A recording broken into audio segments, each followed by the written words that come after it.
Good evening, everyone. I am Dr. Drew Lichtenberg, the resident dramaturg at the Shakespeare Theatre Company, and welcome to episode 54 of the Shakespeare Hour Live.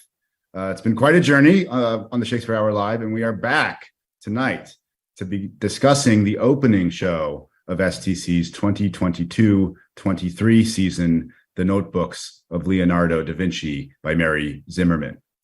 For those of you who have seen the show already, since it did open a few nights ago, we hope that this conversation answers some questions, or the many questions that you may have in the chat. Before we get started, a word of thanks to our wonderful sponsors. The Shakespeare Hour Live is made possible through the visionary support of the Beach Street Foundation. And Shakespeare Theatre Company's 2022-23 season is made possible by Michael R. Klein and Joan Fabry and the Harmon Family Foundation. So thank you, as always, to our generous sponsors. As usual, with us tonight is Sierra Culbertson, STC's Development Coordinator. Sierra, how are you doing? I'm doing great, Drew. Thanks for asking. And I hope the chat is as lively as ever with absolutely. Returning. Yeah, people are excited for the return of Shakespeare Hour Live, and we even have a person showing some love for our theme music, which I think is hilarious. Yeah. Well, yes. Props to Gordon and our wonderful technical team with the theme music. Let me now, without further ado, introduce our wonderful and distinguished panel of guests. First, Mary Zimmerman is the artistic associate of the Goodman Theatre, where over the past 25 years, she has directed 17 productions, including her own adaptations of Candide, The Jungle Book, The White Snake, Mirror of the Invisible World, The Notebooks of Leonardo da Vinci, Journey to the West, and The Odyssey, and has also directed The Music Man, Wonderful Town, All's Well That Ends Well, The Trojan Women, Pericles, and Silk.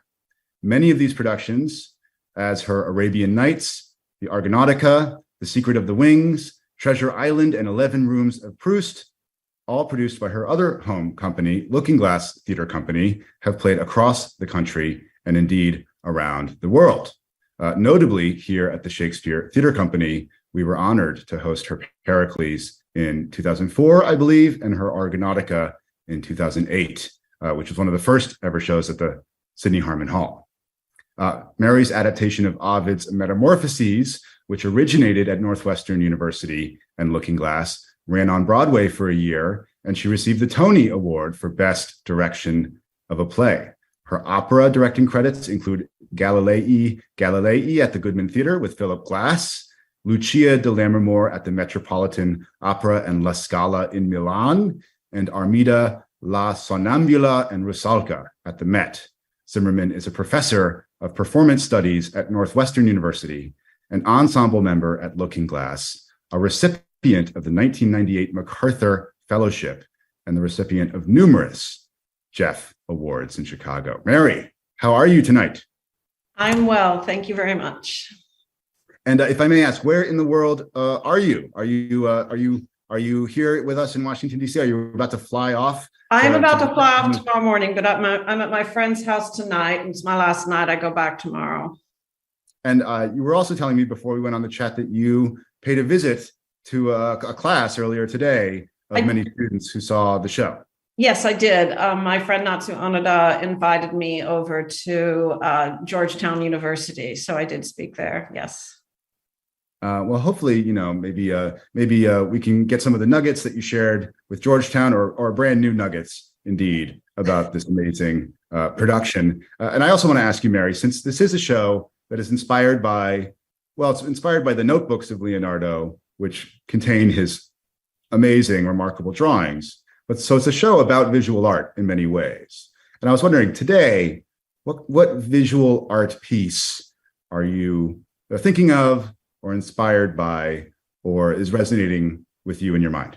Before we came on air, you said you were going to ask this in terms of what's a favorite visual piece, and I just can't begin. There's so many, but the most recent, when I was at the National Gallery, there's a painting I like to go and look at. It's like seeing an old friend, and it's called A Calm Day at Manchester, I believe. It's a seaside scene. And I just think the water's done really well. And then I also saw when I was there the other day, a tiny little bronze called A Dog Scratching, which is sort of perfect. It's like 3 or 4 inches big, but like the back and the weight on its big paws and its tongue is hanging out. It's a fantastic little piece. So then like next time I go, I'll spend my whole time looking again for it and walking by, brilliant masterpieces just because I have to see that again. That's usually what happens. Yeah, and that the telling eye for the fine detail, right? The weight of the dog and what paw is forward and what paw is behind is very Da Vinci-esque, if you will. Well, what's Da Vinci-esque or Leonardo-esque about all of us that are best or artists is that they're just in love with the subject of their work. The attention that it takes that has to be paid. It's devotional, I feel like. When you spend your time replicating something that comes from a source of great love, I think, a desire to capture and hold it because you just have such a pull towards it, Absolutely. And I think that comes through very much in the show is the discipline of close looking at the world actually frees the imagination rather than entraps it. Yeah. Well, he had all kinds of ideas about how to help the imagination. And one of my favorite lines in the show, the show is entirely comprised of writings of words of Leonardo, except for some very minor things, which I used to bridge scenes or a little made up scene between 2 Italian ladies. But one of my favorite lines is, because by indistinct things, the mind is stimulated to new inventions. And he is reminding himself or the reader he says, look at stains or stains on walls or stones of varicolored surface, and you can see any scene that you might imagine. And your mind fills in the gaps or the empty spaces with scenery and landscape and so forth. Yeah, but I like that it's indistinct things, in that case, to stimulate the imagination. But I do think his ability to, as an artist, attend to how things actually appear possibly helped him in his scientific observation. And obviously his scientific studies helped him in his painting in terms of detail of anatomy and so forth, sort of famously. Yeah. I want to introduce the rest of our panelists before I just talk to you for the whole hour, Mary, because it's so fascinating. Also joining us is Tracy Walsh, the movement coach and choreographer of the Notebooks of Leonardo da Vinci, with the original cast and all future iterations. Tracy has also worked on Arcadia and All's Well That Ends Well at the Goodman, The Steadfast Tin Soldier and Her Honor Jane Byrne at Looking Glass Theater Company, Iphigenia in Aulis at the Court Theater and the Getty Villa, Electra at the Court, and Don Giovanni and the Jewel Box at the Chicago Opera Theater. She is the director, adapter, and choreographer of the film All Wigged Out, featuring Grammy Award winners Kathy Fink and Marcy Marxer, and is an ensemble member at Looking Glass Theater Company. Tracy, hello. Hello. Sorry, it took me a minute to unmute myself. Hi there. And Tracy, where in the world are you joining us from tonight? I am in Evanston, Illinois, which is just a little bit north of Chicago, and where Mary and I both live. And you were, it says in your bio, which I just read, you were the movement coach on the original production of the Notebooks of Leonardo da Vinci. Well, it's a little complicated. I was in the original Notebooks of Leonardo da Vinci, which was a production that we did. I was an undergrad at Northwestern and Mary was a graduate student. And this was the first show that Mary directed in the city. And we were able to rehearse it at Northwestern. And a couple of us who were in that original production were also in the production at the Goodman Theater. So that was the first realized the show that we now know. We all made up a lot of what we did.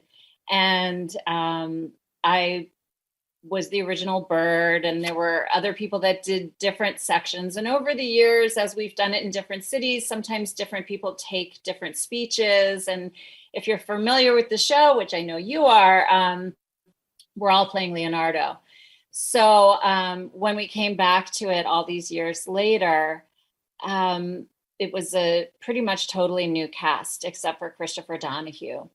So what that meant was trying to recreate certain things very specifically that had been in the original production. And other things, there was some leeway for the new performers to come up with on their own. And specifically, there were a couple of sections that we wanted to recreate. So that's why I came on in this position this time around to help to recreate the specific sections, like the weight section. So it's kind of like I'm the old timer who came along to just kind of help, bring it back to life all these years later. So thank you for correcting my error. Oh yeah, no, well, it's not, I mean, it's this kind of piece. There's, of course, Mary writes it and directs it, and then individual artists come up with their own movements as well. And then there were things that I did make up for myself. And so it's an interesting thing. It's hard to know where all the credit goes, but I don't want to take credit for things I didn't do. And if I may ask, what year was this original production that you were a cast member of the Notebooks of Leonardo da Vinci? 1989, I think. Mary, is that right? 1989? I don't know. If you're talking about the school one, and then do you know what the first Goodman one was? A few years later, I think. Not sure. That all was a blur. Yeah, I don't know. 90s. It was in the 90s. Yeah, it's been a long time. We've been living with this play for a long time, Mary and I. Yeah, it's extraordinary for a specific production, to have a life over more than 3 decades. It's a very, very special thing. Yeah, it's really an incredible gift. I can measure whole phases of my life by this show. And there's the college link and the years at Northwestern, and Mary and I just getting to know each other.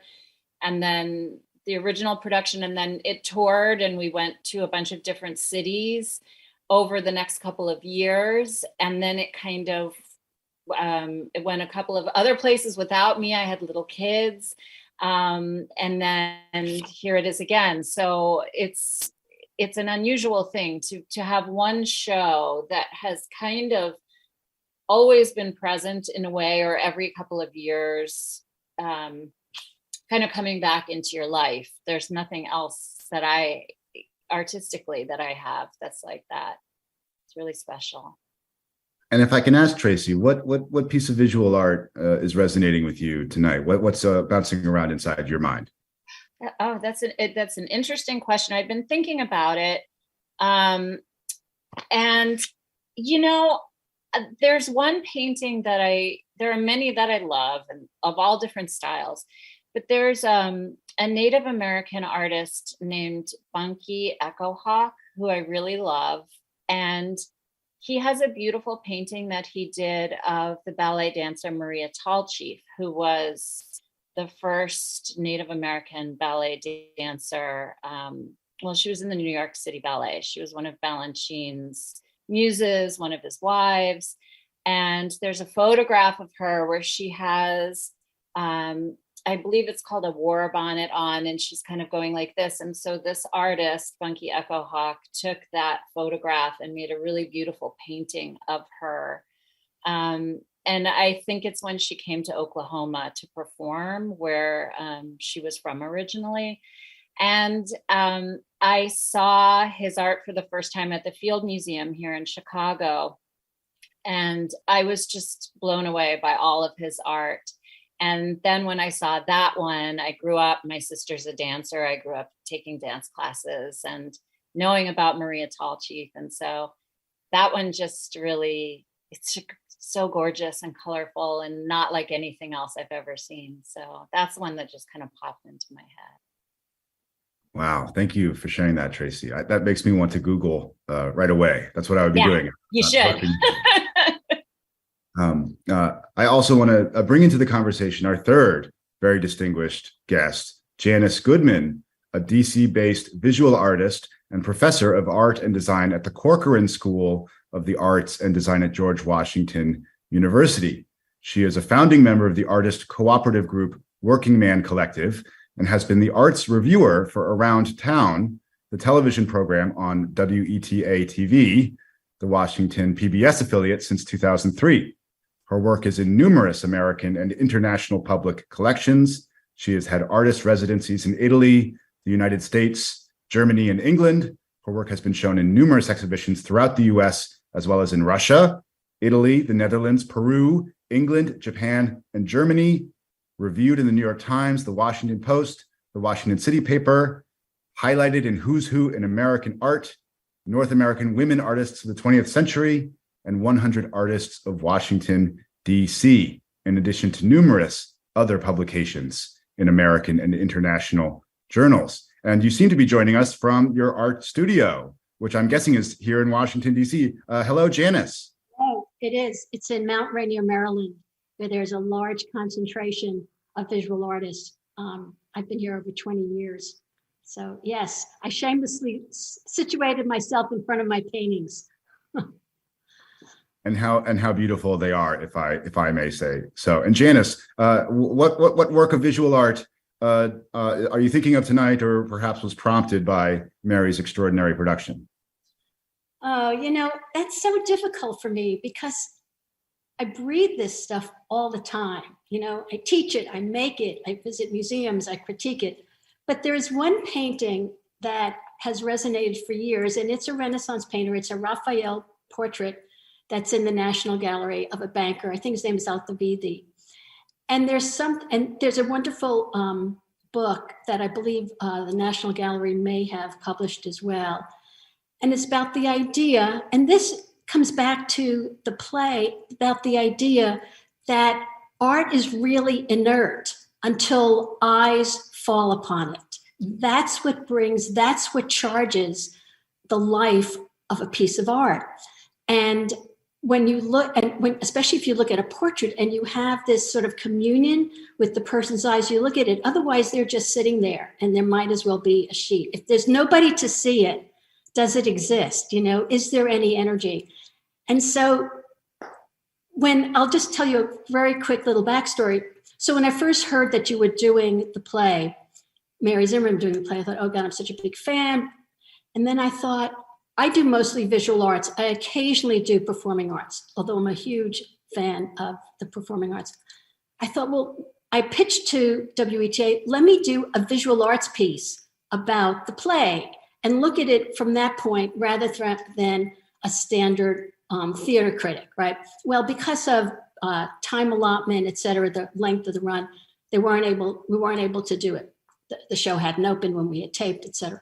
So that's what got me involved with thinking about the play. But as all of you who are also professors know, once you start thinking about something, you go desperately down the rabbit hole. So I have been in this rabbit hole about Leonardo da Vinci, calling my Renaissance colleagues and reading all the notebooks and just going like, what's my relationship to Leonardo? And the one thing that keeps on coming back to my mind was, okay, so Leonardo did not write in, standard Italian, right? It was upside down, it was backwards. You had to look at it through a mirror. So then you think, and he didn't publish it, although there were scribes during that period that could publish sort of manuscripts. So I'm thinking, so who did he write this for? That was the one thing. And then I thought, having seen the play, I thought, who is Mary doing this play for? Who is her audience? And then I thought, well, who is my audience? Who am I doing my paintings for? And I talk about this sometimes in class, and I realize, I do it for myself. I do it for my mind's eye with the hope that it will be received, and charge it, like I said earlier, So you've taken me down this rabbit hole. I am sitting here with like 6 pages of notes because it is just historically, personally, teaching wise. Anyway, so I just wanted to say that I thank you for taking me down this rabbit hole. And I have so many things I could say, but I don't want to do a lecture, which I am prone to do. So yeah.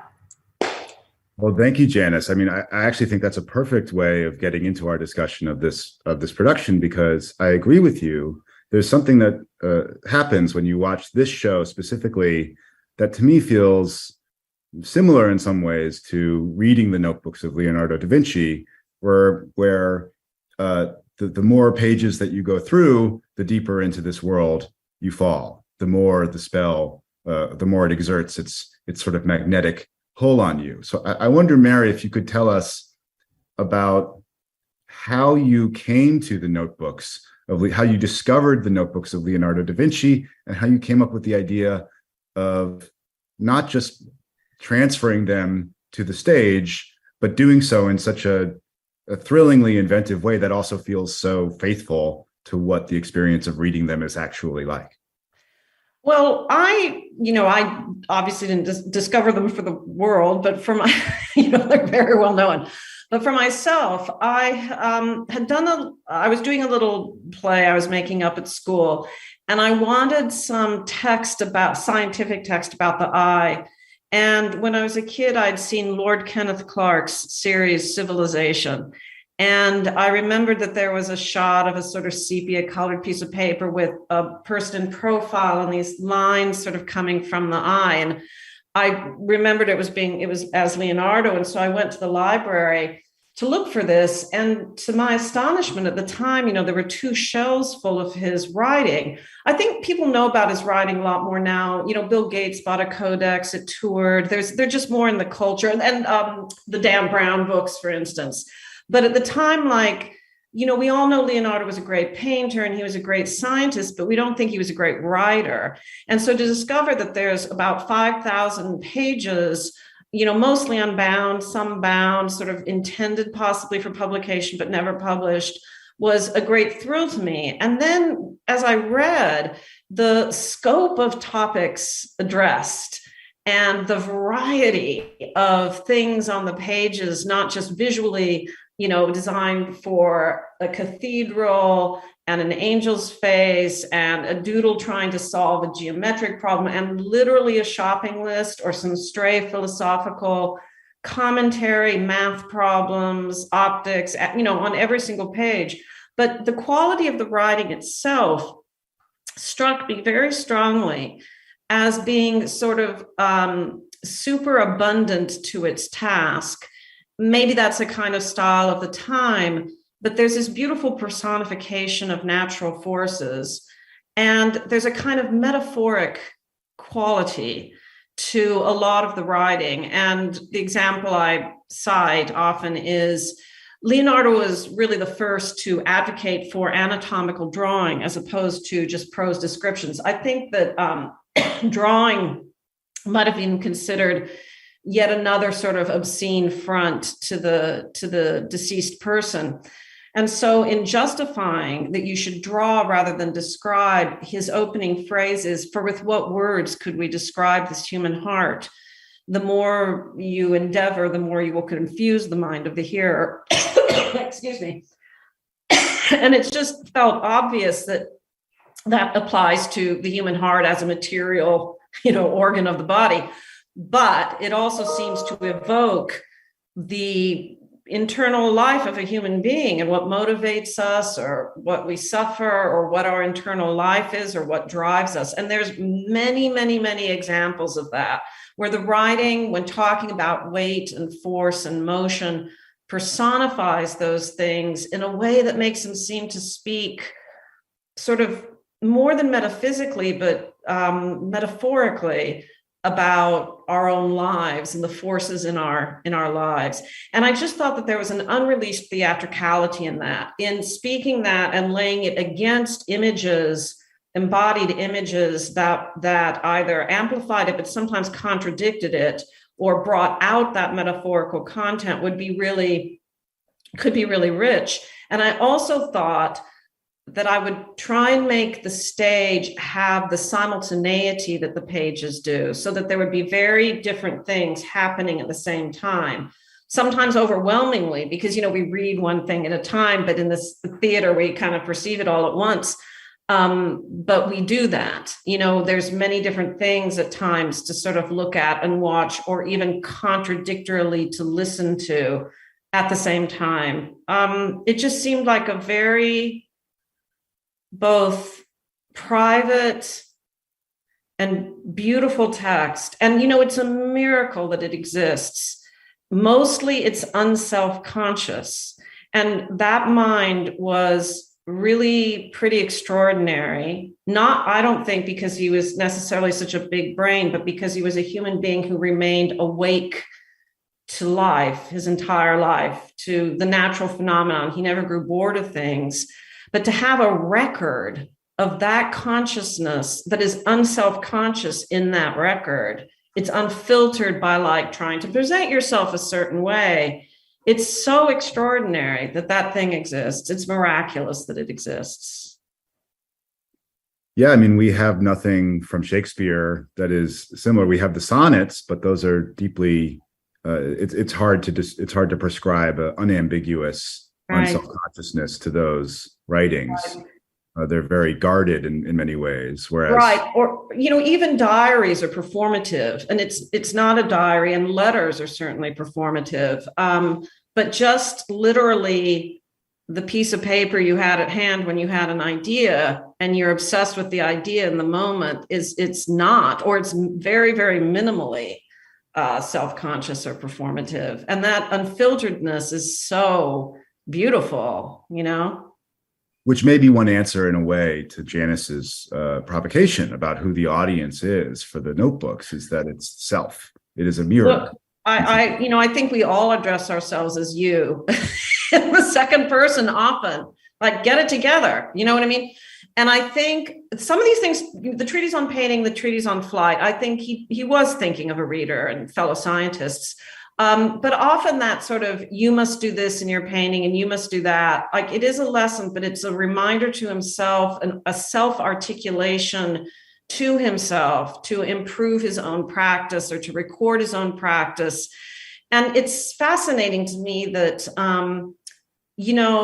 he never really got anything published because I think he was so interested in the thing itself.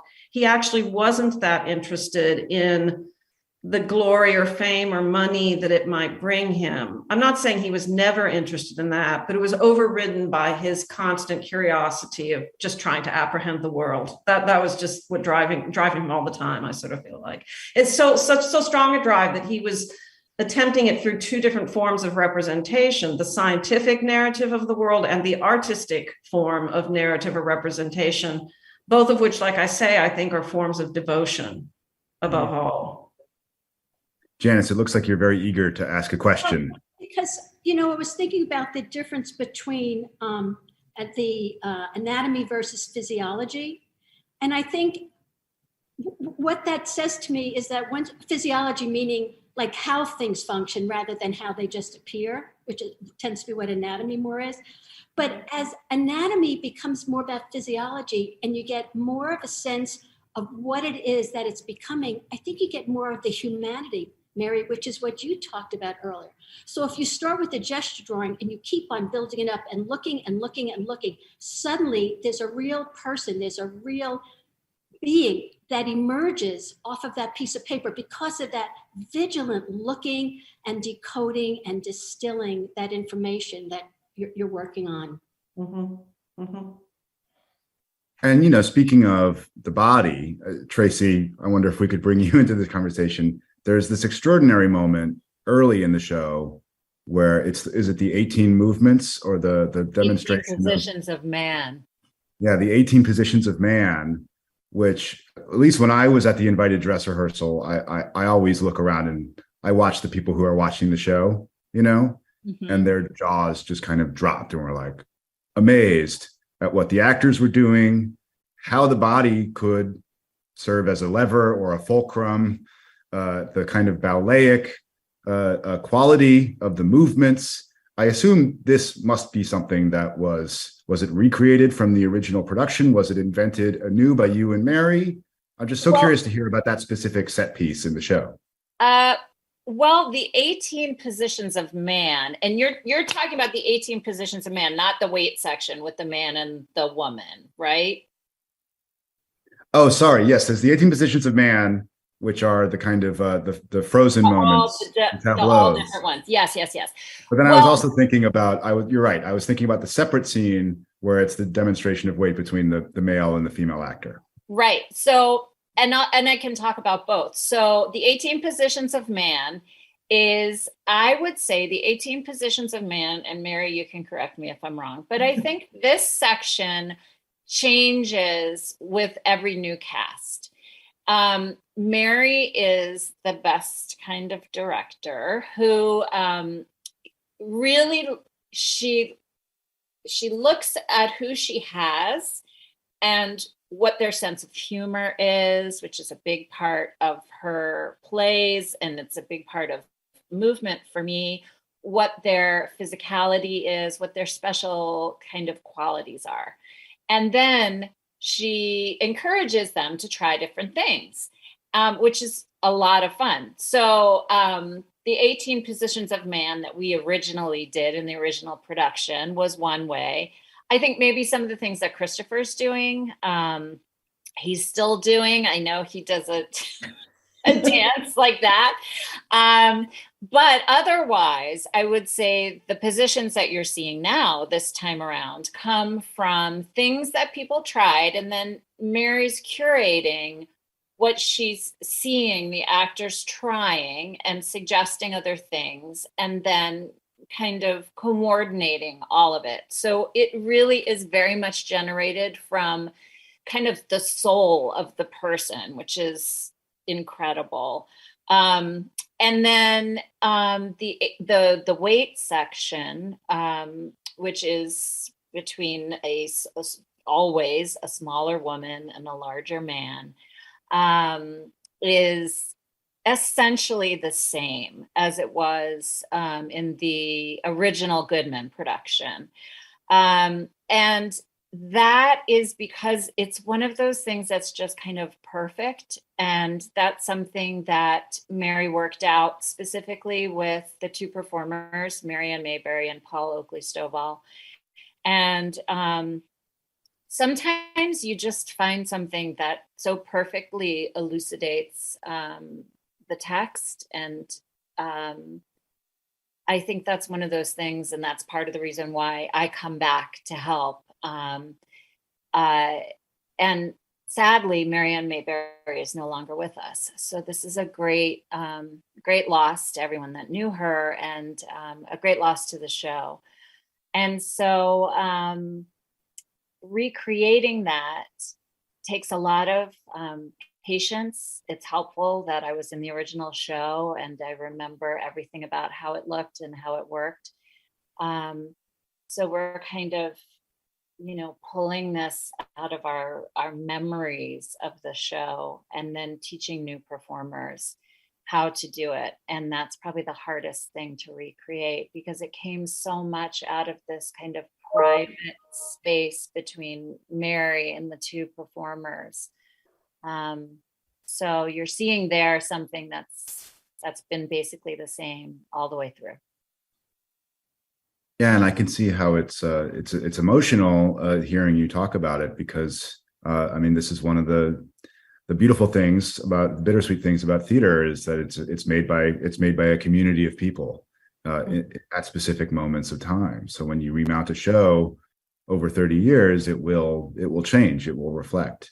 I'm just curious, Mary, like if you have any thoughts or associations based on like that observation about the original production. Well, I can't help, Mary Ann is very present in the show. She was in a lot of shows of mine. She used to have this speech that comes at a very peak moment in the show, right before everything switches course and kind of sails into the last sort of final act of the show. And the speech is, choose work which does not die when you do. Choose work which may bring you honor. Choose work which, by imitating nature, makes you worthy of who you are. That is, a grandchild of God. And the first phrase of that, I remember Marianne saying, you know, that's really hard to say as an actor. Choose work that does not die when you do. As a theater actor, the unrecorded performance. And I maybe manipulated that third phrase in order to, I think it does come from some sections of Leonardo, or I put something together, the part about imitating nature, but I was responding to, that is something that an actor does, definitely, is by imitating nature, makes you worthy of who you are. He does somewhere say we are grandchildren of God. So yeah, in all my work, because I don't write my scripts in advance, nothing I've ever done have I written in advance.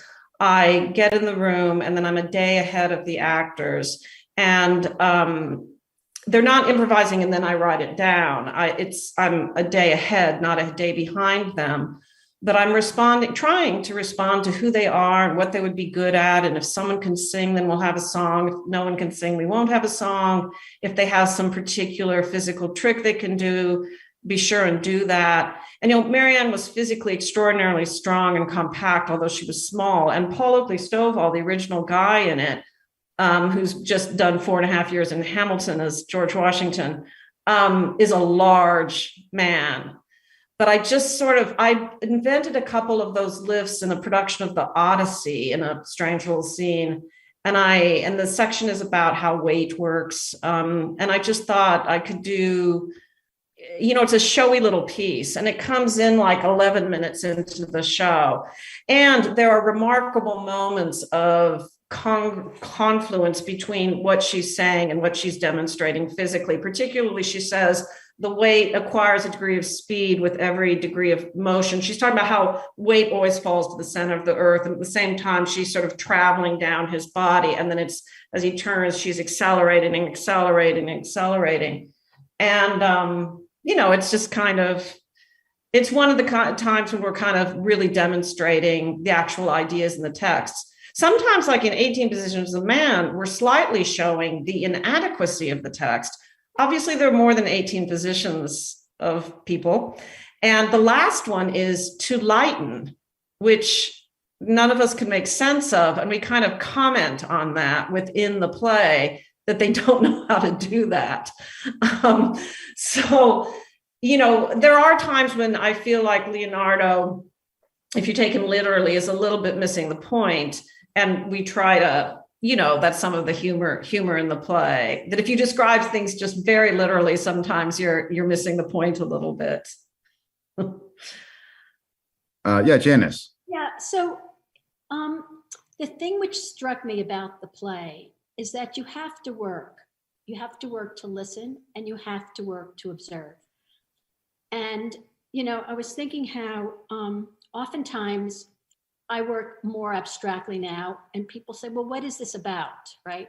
And you can read the notebooks or try to understand, like, what exactly is he talking about? What exactly is he saying? And then occasionally you will hear someone say, I don't understand it, but I like it, right? And I think that's a really powerful statement, that we can accept things intuitively, even if we don't necessarily understand it.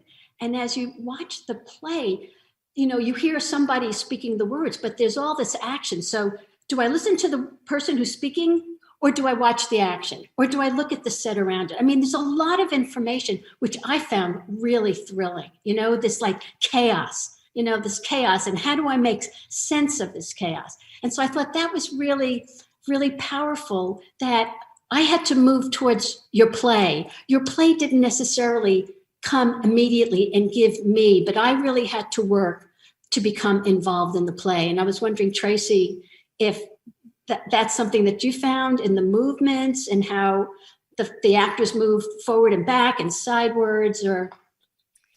Well, I will say this, having been both a performer in the show and someone who came in to help to do this recent version, there is something very particular when you are one of the Leonardos And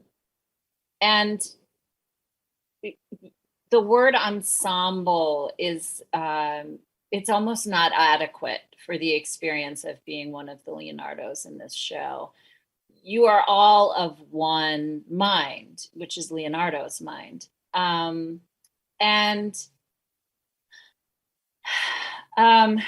You feel everything you're doing. You're given a speech by Mary, and then you're in this little world, and the set is like, it makes it feel like you're in Leonardo's brain or imagination somehow. It's compact, and there are so many levels and so many ways to explore.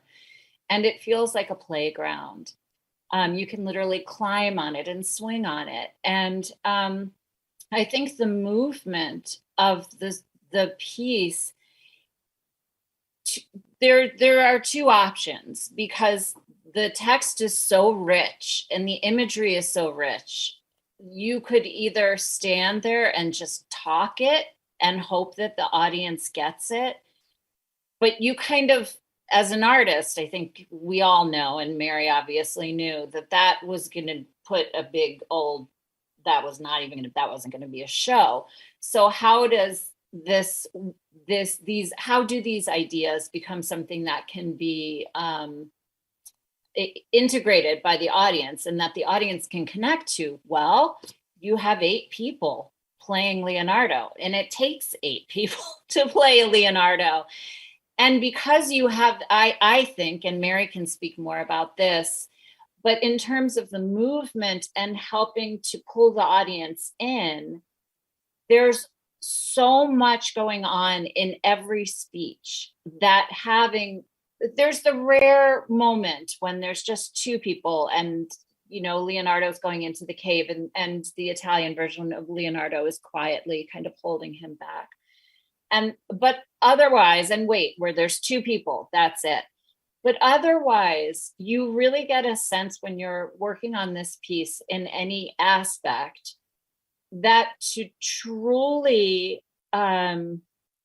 convey what Leonardo's talking about and to do it in a way that will help the audience feel that they understand it, it takes a lot of doing, which is to say a lot of people, a lot of personalities, a lot of qualities, and then ways of demonstrating. We're constantly demonstrating in this show.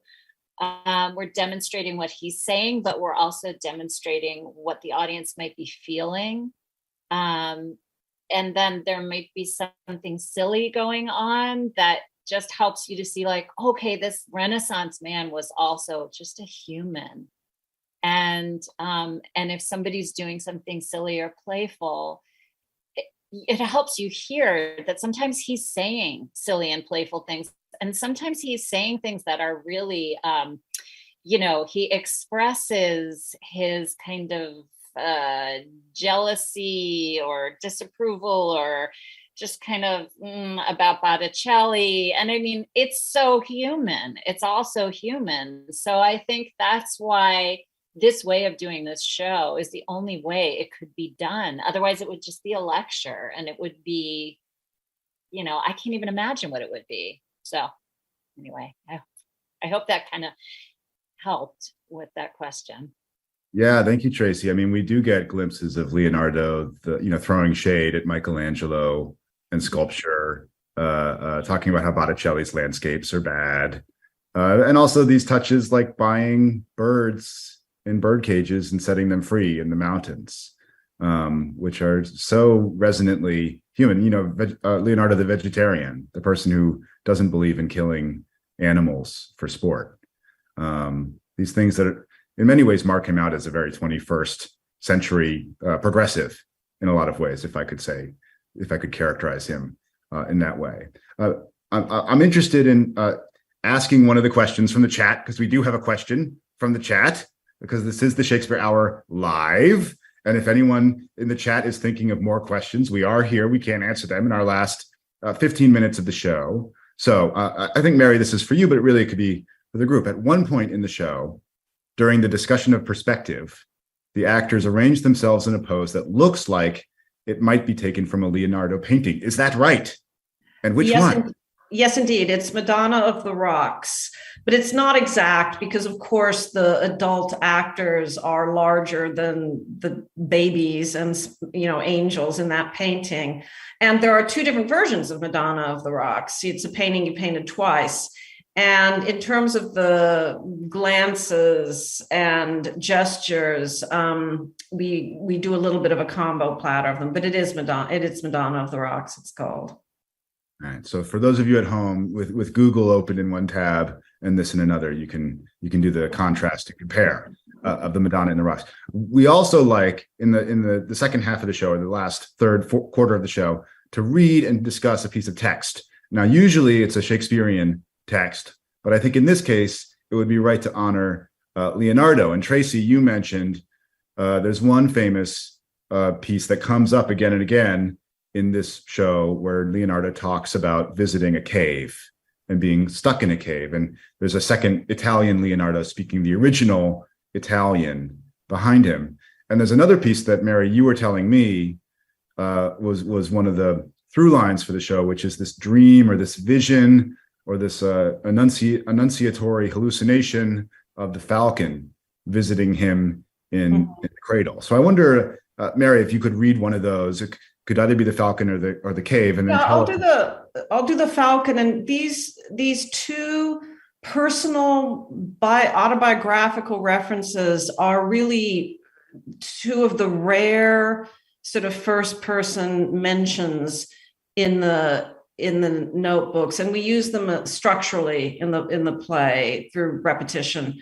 But this is a very famous passage. But Leonardo, at the end of the treatise on flight, suddenly gets personal and says, "Writing about the falcon seems to be my destiny, since among the first recollections of my infancy, it seemed to me that as I was in my cradle, a falcon came to me through the window and opened my mouth with its beak and struck me several times with its tail inside my mouth." That, I was so exceedingly struck by that when I first came across that in the notebooks. And, Freud read an entire manuscript based on that. And by the way, falcon isn't an exact translation. I think it's sort of kite.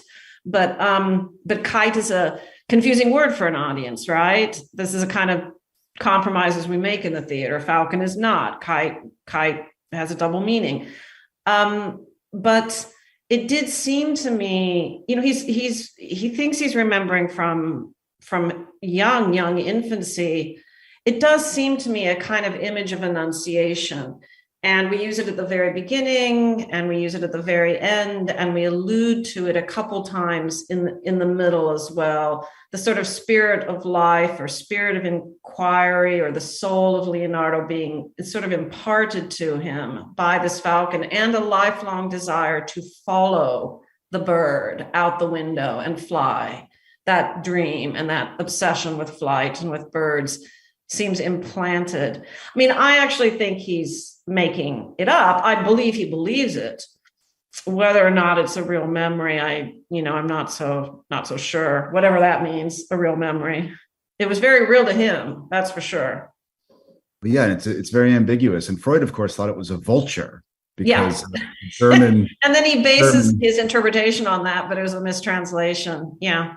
He goes into Egyptian beliefs about vultures, and he falls down a very, very deep and profound rabbit hole based on a mistranslation of kite from the Italian. I think is so Freudian. It's so wonderfully Freudian. Janis, I'm curious. This dream of flight, the falcon. I'm wondering, do you have maybe an art historian's perspective or artist's perspective on?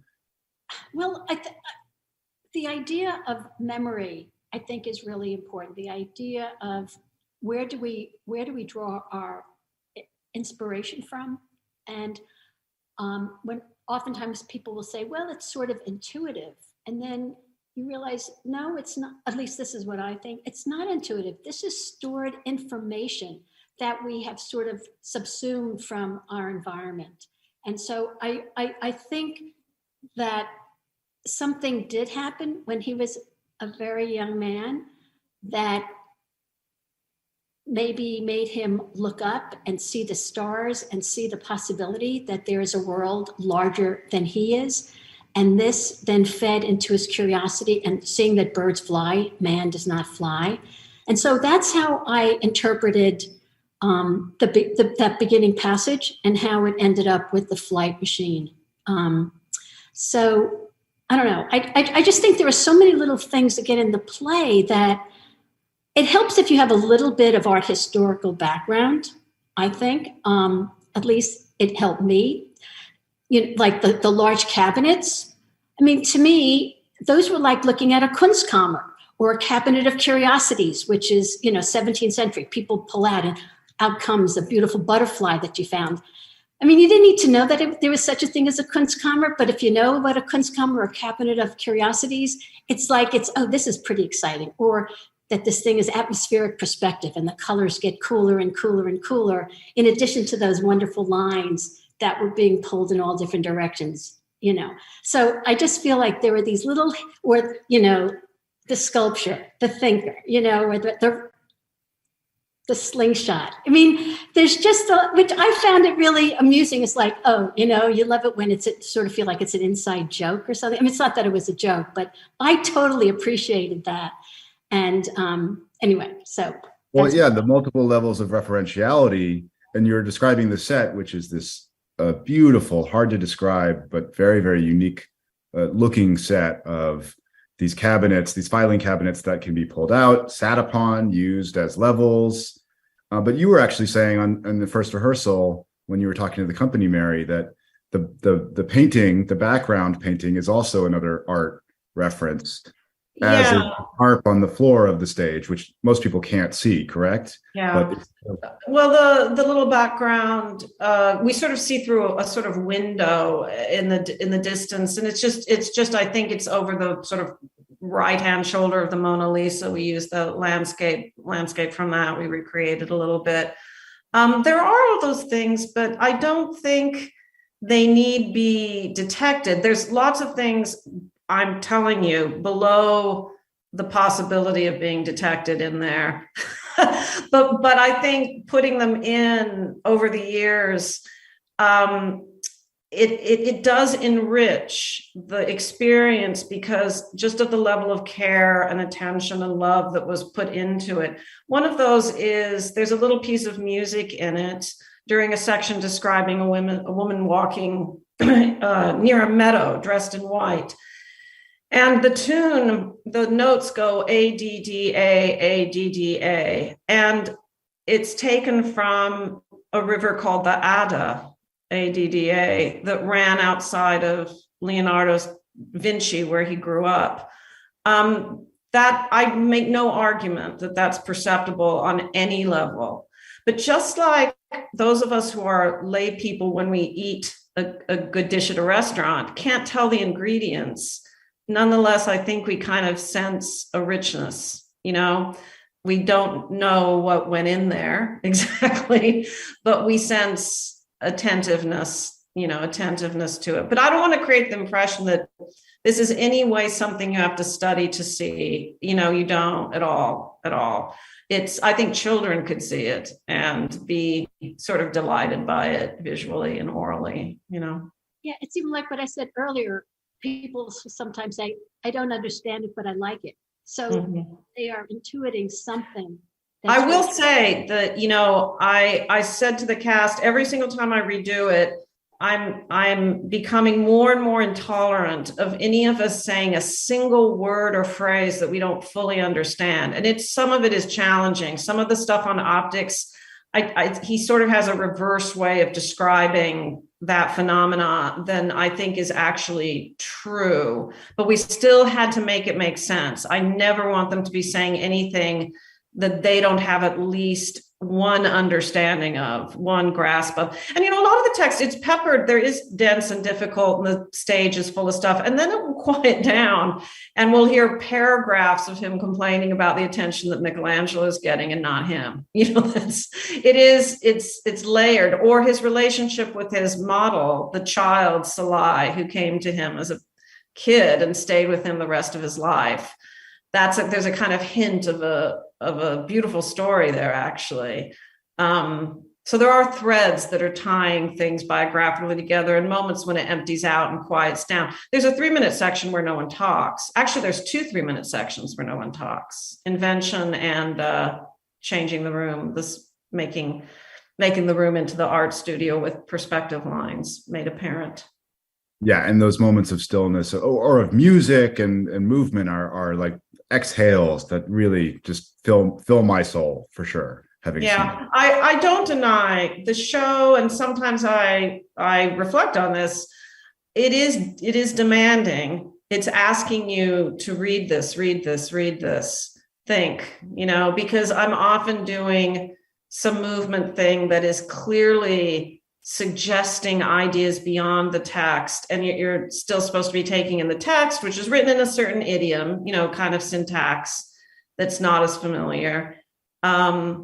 But I do trust my audience. And I trust Leonardo. I trust the language, but I don't want to make it seem like it's some horrible, challenging puzzle that you need study. You don't need to know anything, to go into it. Some of it, most of it could not be more crystal clear, I kind of think, Speaking of the audience, we have one more question that is sneaking in last minute.